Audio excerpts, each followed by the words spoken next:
Senator Vance, in 2016, you called your running mate Donald Trump unfit for the nation's highest office, and you said he could be America's Hitler.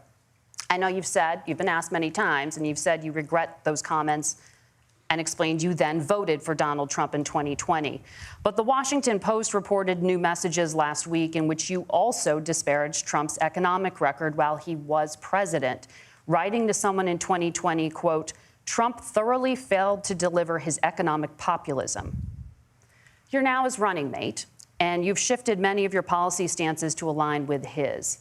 If you become vice president, why should Americans trust that you will give Donald Trump the advice he needs to hear and not just the advice he wants to hear?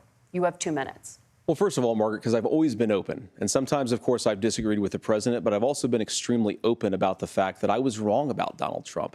I was wrong, first of all, because I believed some of the media stories that turned out to be dishonest fabrications of his record. But most importantly, Donald Trump delivered for the American people. Rising wages, rising take-home pay, an economy that worked for normal Americans, a secure southern border, a lot of things, frankly, that I didn't think he'd be able to deliver on. And yeah, when you screw up, when you misspeak, when you get something wrong and you change your mind, you ought to be honest with the American people about it. It's one of the reasons, Margaret, why I've done so many interviews is because I think it's important to actually explain to the American people where I come down on the issues and what changed. Now, you pointed out to messages from 2020.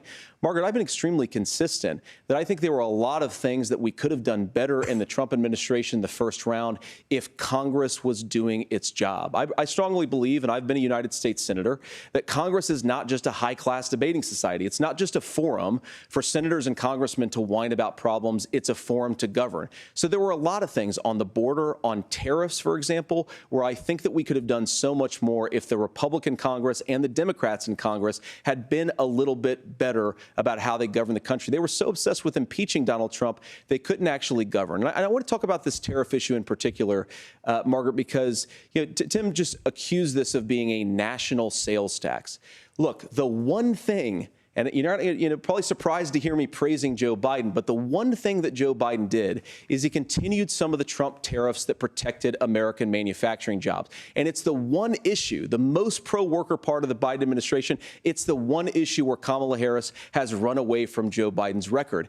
Think about this. If you're trying to employ slave laborers in China at $3 a day, you're going to do that and undercut the wages of American workers unless our country stands up for itself and says you're not accessing our markets unless you're paying middle-class Americans a fair wage.